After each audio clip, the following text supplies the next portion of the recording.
este verano.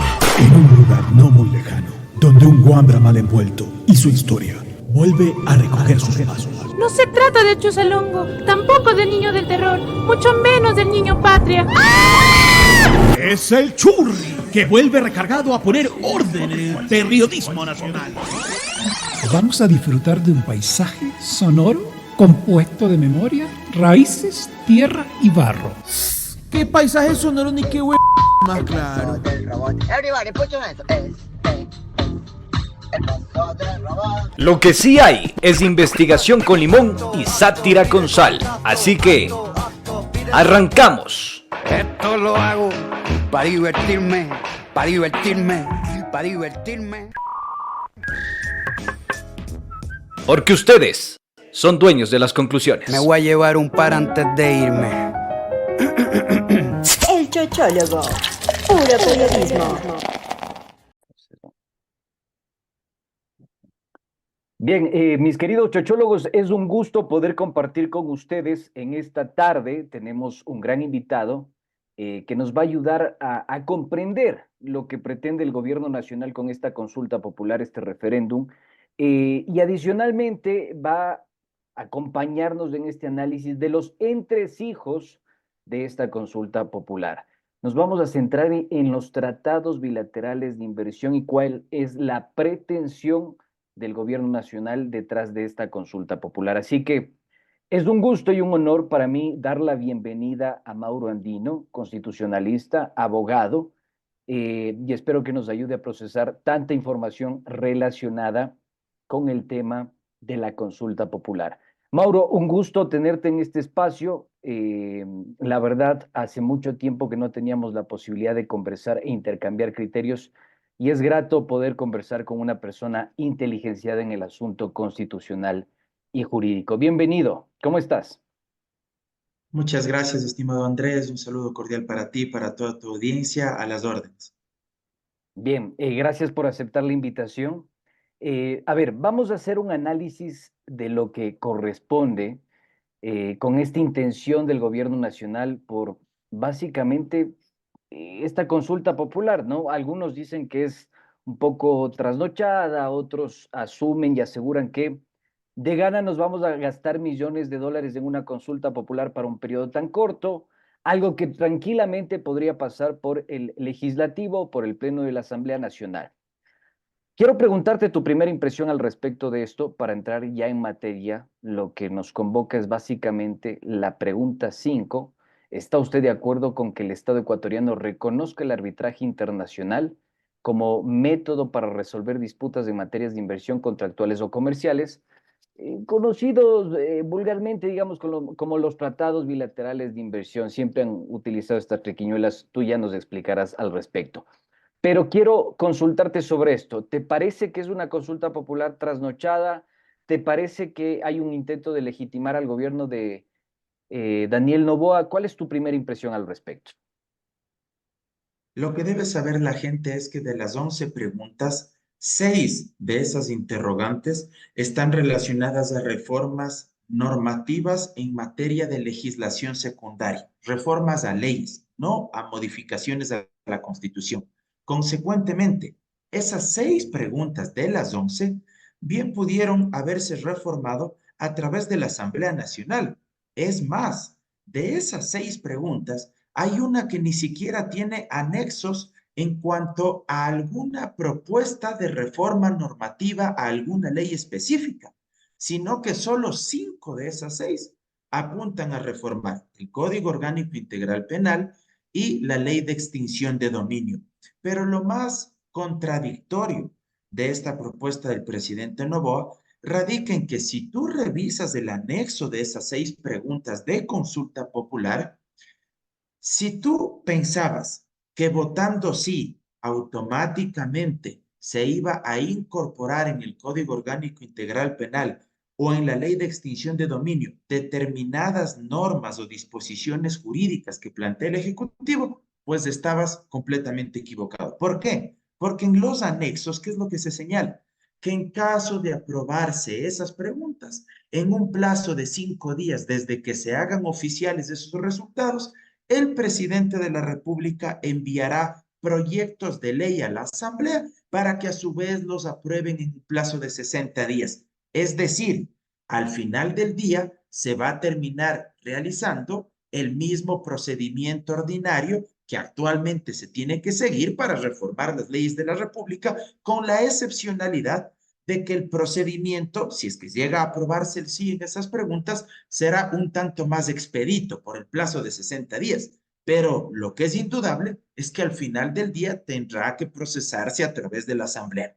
Es decir, si es que el presidente quería obviarse esta consulta popular innecesaria, sobre todo en estas 6 de las 11 preguntas, lo más adecuado habría sido que envíe propuestas de reforma normativa a la Asamblea. Dicho sea de paso, hace algunas semanas atrás se intentó realizar una serie de reformas al Código Orgánico Integral Penal. Algunas de ellas generaron bastante polémica, principalmente con este tema del recurso de revisión. Pero si respecto de ese tema no querían dar los votos distintos bloques parlamentarios, incluyendo los de ADN, lo más fácil que era no votar a favor de esa parte, pero sí votar a favor del resto de secciones que ya recogían precisamente estas modificaciones que él está planteando en la consulta popular. Y nos habríamos ahorrado más de la mitad de las preguntas de este referéndum y consulta popular, y al mismo tiempo nos habríamos ahorrado recursos. Luego tú tienes 5 preguntas de modificación a la Constitución.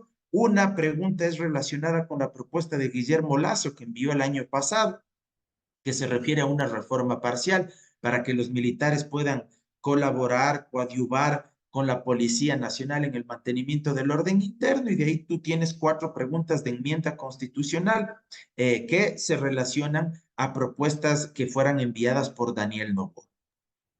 Ahora, Mauro, entiendo yo entonces que en la forma no se cumple, digamos, con todos los parámetros que tendrían que cumplirse, o sea, no hay una necesidad a través de la forma.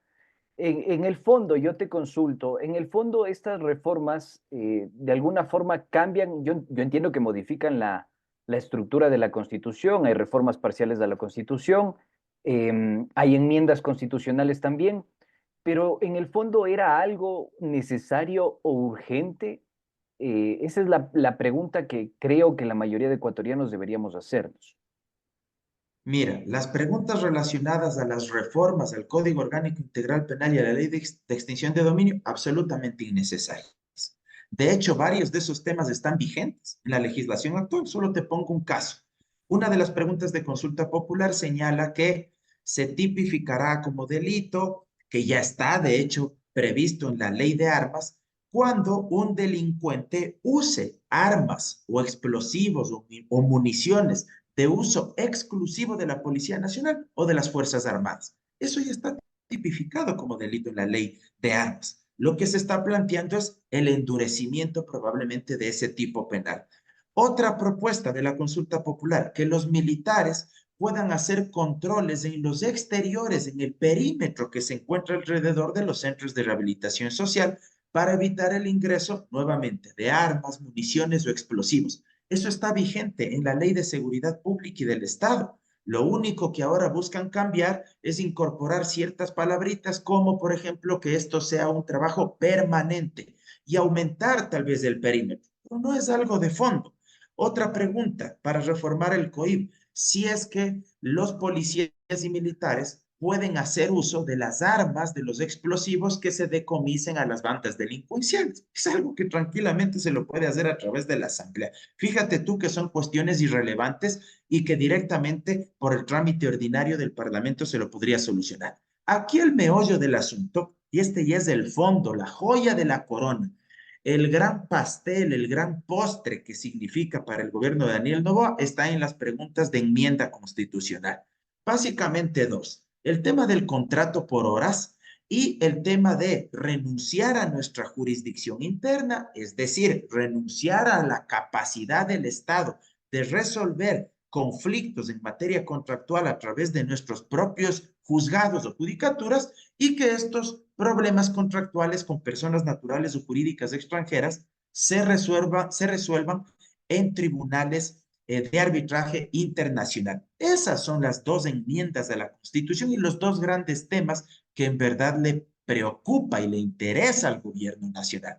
El resto de temas me parece que son de relleno, son populismo penal. Hay otra pregunta, por ejemplo, en la consulta popular, reformas al COIP, si usted está de acuerdo en que se incrementen las penas en delitos como narcotráfico, lavado de activos, terrorismo, sicariatos, extorsión, secuestro, es evidente que eso, la mayoría de gente probablemente vote que sí, a pesar de que esa tampoco sea la solución a un problema estructural como es la criminalidad y la violencia. Pero en este país lamentablemente estamos acostumbrados al populismo penal y a pensar que endureciendo las penas se van a solucionar los problemas. Pero repito, los dos temas, la joya de la corona para el gobierno, contrato por horas y renunciar a nuestra jurisdicción interna para someternos a tribunales internacionales de arbitraje en materia contractual. Bien que lo mencionas, yo lo había pifiado al comienzo de esta entrevista y había mencionado la pregunta 5. No es la pregunta 5, es la pregunta D de la consulta popular. Ya se las voy a leer, mis queridos chochólogos, para que ustedes también estén al tanto de esta situación y sobre todo lo que menciona Mauro relacionado a que el Ecuador pierda la jurisdicción nacional y nos saquen al extranjero. Y ustedes ya saben qué sucede cuando salimos al extranjero. Voy a leerlo de manera textual para dar paso a la apreciación de Mauro y que nos ayude un poco a desenredar esta joya de la corona como ha mencionado. ¿Está usted de acuerdo con que el Estado ecuatoriano reconozca el arbitraje internacional como método para solucionar controversias en materia de inversión, contractuales o comerciales? ¿Está usted de acuerdo con que el Estado ecuatoriano reconozca el arbitraje internacional como método para resolver disputas en materia de inversión, contractuales o comerciales? Bien, Mauro, nosotros tenemos una larga experiencia de salir de nuestra jurisdicción, de que nos lleven a tribunales internacionales y también tenemos bastante experiencia en los efectos que eso ha generado, ¿no? Millonarias demandas, digamos, en este contexto nos ha tocado de alguna forma pagar también esas millonarias demandas, miles de millones de dólares. Tenemos el caso de Occidental, de Chevron, el propio Perenco. Y me llama a mí poderosamente la atención que este también fue en su momento un caballo de batalla de la gestión de Guillermo Lasso. Te consulto, Noboa insiste en emular esta estrategia. ¿Por qué razón esto es tan pernicioso y peligroso para nuestro país, además de que vulnera completamente la Constitución de la República? Mira, Andrés, yo creo que es importante en primer lugar desmontar los argumentos y esta falsa retórica que se ha construido desde los sectores más conservadores y más retardatarios de la economía nacional. ¿Por qué los denomino así? Porque estos agentes económicos privados vinculados a los grandes grupos empresariales y algunos analistas económicos de corte muy conservador y de posición neoliberal nos han vivido diciendo toda nuestra historia que supuestamente no tenemos inversión extranjera directa porque esos capitalistas extranjeros no quieren invertir dinero en nuestro país porque no confían en nuestras leyes y porque no confían en nuestro sistema de justicia. La realidad es que antes de la Constitución del 2008, cuando estaba en vigencia la Constitución de Sangolquila del año 98, estaba permitido en ese texto el tema de los tribunales de arbitraje internacional. ¿Y qué es lo que pasó en esa época? Que no tuvimos inversión extranjera directa porque en el mejor de los casos, durante los últimos 10 a 15 años, la inversión extranjera directa no ha rebasado anualmente los 1.500 millones de dólares. En el mejor de los casos, en promedio durante los últimos 15 años, porque la inversión extranjera directa se genera a través de otras condicionantes que ojalá el tiempo nos permita abordarnos. ¿Y qué es lo que pasó? No hubo inversión extranjera directa, a pesar de que habíamos renunciado a nuestra jurisdicción interna, y lo más grave, algo que tú ya mencionaste, que nos sometimos a estos tribunales internacionales y en la mayoría de ocasiones perdimos. Es decir, el Estado ecuatoriano fue condenado a pagar ingentes sumas de dinero, indemnizaciones, para favorecer a las multinacionales. Tú mencionabas el caso de de Occidental. En su momento también el tema de Chevron, la ex Texaco. Aquí fueron condenados a pagar una indemnización de más de 10.000 millones de dólares. no se sintieron satisfechos, acudieron a la justicia norteamericana y da la casualidad que a pesar de todo el desastre que causaron en nuestra Amazonía, los daños medioambientales, pérdidas de vidas humanas, enfermedades como cáncer a la piel, etcétera, resulta que más bien la justicia norteamericana nos terminó por condenar a nosotros y nos pidieron que les demos no solo el vuelto, sino que teníamos que darles mucho más de lo que aparentemente ellos habían invertido en el país. Y hay datos, y voy a permitirme citar un par de ellos. El Ecuador, durante la época que se sometió a tribunales de arbitraje internacional, ha perdido 2.900 millones de dólares. Y actualmente tenemos pendientes de resolverse casos que llegarían a bordear los 9.900 millones de dólares, en los cuales el Estado ecuatoriano evidentemente se vería sometido a estas decisiones. Y algo más, uno podría decir, bueno, Mauro, nuestra justicia no es confiable. Evidentemente, no tenemos una administración de justicia con profundos niveles de institucionalización, de transparencia. Estamos lamentablemente con una fiscalía y una justicia cooptada por la corrupción, por la selectividad, por la injerencia política, por el narcotráfico. Pero también hay que decir que estos tribunales de arbitraje internacional no son pues los más neutrales que uno quisiera. Generalmente los que actúan como árbitros de estos tribunales juegan bajo esta lógica de las puertas giratorias. ¿A qué me refiero? En una época de sus vidas eran abogados de las grandes multinacionales, petroleras, mineras, telefónicas, y luego se cansaron de hacer dinero ahí y luego hacen uso de la puerta giratoria y pasan a incorporarse a estos tribunales de arbitraje internacional para resolver, para juzgar precisamente casos, causas relacionadas con las grandes multinacionales que antes les pagaban a ellos.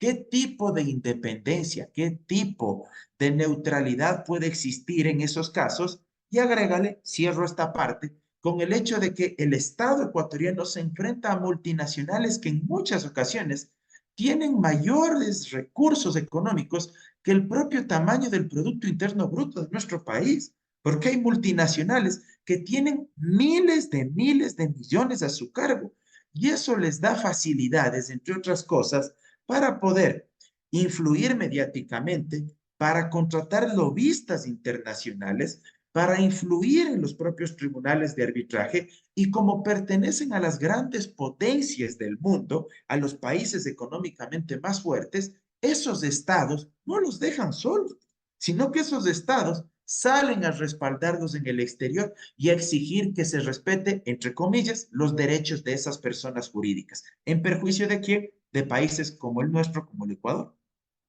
Mauro, has mencionado al inicio de tu intervención que, digamos, esta iniciativa nace de los sectores más retardatarios de corte neoliberal. Y se me viene a la mente algo que ya sucedió, que ahora es anecdótico para la historia ecuatoriana, cuando realizó este trabajo la CAIC, una auditoría a la deuda externa. Y en esa auditoría a la deuda externa que se realizó aproximadamente en el año 2008-2009, si la memoria no me falla, se identificó que en los gobiernos neoliberales, justamente con esta parafernalia de impulsar los centros de arbitraje internacional, acompañado también con los tratados bilaterales internacionales o de inversión, pasó todo lo contrario a lo que se pronosticaba, ¿no? Aumentar la inversión extranjera directa. Yo te consulto, ¿por qué insistir en algo? ¿Por qué insistir en algo que ha sido un fracaso rotundo a lo largo de la historia? En la época de Sixto Durán Ballén, en la época de Bucarán, en la época de Osvaldo Hurtado, en la época de todos estos sectores que promocionaban estos tratados bilaterales de inversión, estos centros de arbitraje internacionales que terminaron siendo muy perniciosos para la economía nacional y para la jurisprudencia nacional. ¿Qué piensas al respecto? La respuesta es simple, porque no les interesa el país ni la patria, les interesa su bolsillo, porque esos grandes grupos empresariales del Ecuador también tienen intereses económicos en esos grandes grupos económicos internacionales, monopolios y oligopolios.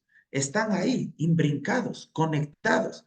Entonces, utilizan esta falsa retórica, este marco mental de que necesitamos inversión extranjera directa Yo no rechazo aquello. Qué hermoso sería que tengamos inversión extranjera directa, pero bajo ciertos parámetros claros, transparentes, que no solo vengan e inviertan acá y contraten solo mano de obra, sino que también nos hagan transferencia de tecnología, que capaciten a nuestra clase trabajadora, que los puestos de dirección y de gerencia de esas grandes inversiones que se hagan aquí sean ocupados por profesionales ecuatorianos, es decir, para que exista transferencia de conocimiento. Bienvenida sea la inversión extranjera, respetando el medio ambiente, nuestro ecosistema. El problema es que aquí solo se piensa en el dinero.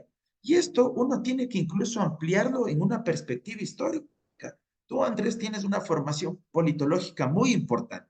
Y tú sabes que, por ejemplo, durante el siglo XIX, cuando los países de América Latina recién empezaban sus procesos de independencia, de autonomía, dejaron de ser colonias españolas, portuguesas, etcétera, nos hicieron firmar una serie de tratados que fueron denominados en su momento como los famosos tratados desiguales.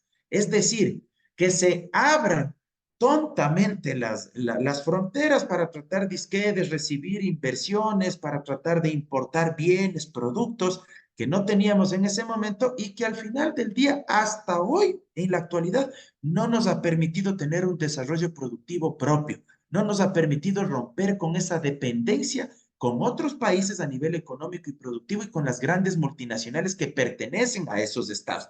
Esos tratados desiguales en su momento igual también hicieron firmar a potencias hoy en día como China. Recuerdo yo cuando leí alguna vez que Gran Bretaña, Reino Unido, le obligó a que pueda introducir opio y se dieron las famosas guerras del opio, en fin, con China y les obligaron luego ya derrotados a firmar estos tratados desiguales. Entonces, eso hay que cambiar. No digo que nos alejemos del mundo, que no nos incorporemos en el mercado global, pero sí creo que hay que hacerlo de manera inteligente y precautelando primero el bien común y el interés nacional. Y eso lamentablemente es lo que no existe en las actuales circunstancias.